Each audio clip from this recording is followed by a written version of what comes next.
ડિસેમ્બરમાં mutual ફંડનું AUM 81 lakh કરોડને પાર કરી ગયું છે, તેમજ SIPના ઇન્ફ્લોઝ પણ 31,000 કરોડ સુધી પહોંચી ગયા હતા.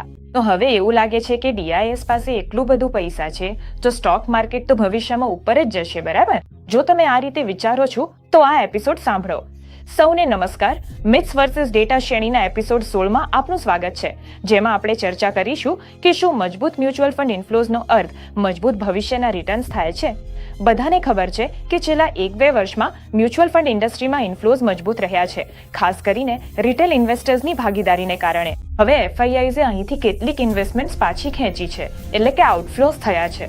જેમ કે આપણે NSE દ્વારા પ્રકાશિત આ ગ્રાફમાં જોઈ શકીએ છીએ, છેલ્લા 2 વર્ષથી મ્યુચ્યુઅલ ફંડમાં ઇન્ફ્લોઝ મજબૂત રહ્યા છે. પણ જો હું નિફ્ટી 50ની વાત કરું તો તેને છેલ્લા 2 વર્ષમાં એબ્સોલ્યુટ ટર્મ્સમાં 18% રિટર્ન આપ્યું છે, જે CAGR પ્રમાણે લગભગ 8 થી 9% થાય છે. તો શું તેનો અર્થ એ થાય કે જ્યારે પણ DIIs અથવા FIIs તરફથી મજબૂત ઇન્ફ્લોઝ આવે છે ત્યારે સ્ટોક માર્કેટમાં રેલી આવે છે? ચાલો આંકડાઓ સાથે વાત કરીએ. આ એક રસપ્રદ ભૂલ છે જે BSPએ તેમના તાજેતરના રિપોર્ટ્સમાં શેર કરી છે. અને આ ચાર્ટ અહીં FII અને DII ઇન્ફ્લો અને ઇક્વિટી માર્કેટના ભાવના મૂવમેન્ટ, ખાસ કરીને નિફ્ટી સાથેના સંબંધ વિશે સમજાવે છે. તો જો તમે સ્ટોક માર્કેટને ફોલો કરો છો તો તમને ખબર હશે કે 2030માં સ્મોલ કેપમાં રેલી આવી હતી. તે કેટેગરી પ્રમાણે અહીં 23% રિટર્ન આપ્યું હતું. અને જેમ કે આપણે આ ઇમેજમાં જોઈ શકીએ છીએ, આ કેટેગરીમાં જે ઇન્ફ્લોઝ હતા તે જાન્યુઆરી 2024થી શરૂ થયા છે, જે 2023માં કેટેગરીની સારી કામગીરી પ્રત્યેની એક પ્રતિક્રિયા છે. આ જ પ્રકારનો પેટર્ન આપણે લાર્જ કેપ્સના કેસમાં પણ જોઈ શકીએ છીએ.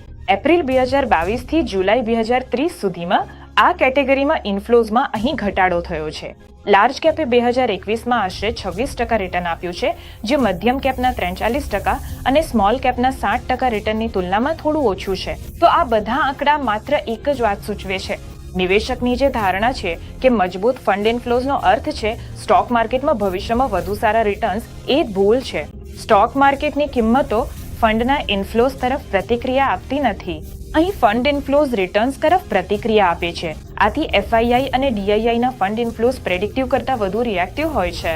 આ કારણથી રોકાણકાર માટે મહત્વપૂર્ણ છે કે તે મ્યુચ્યુઅલ ફંડનો પોર્ટફોલિયો તમામ કેટેગરીમાં વિભાજિત રાખે.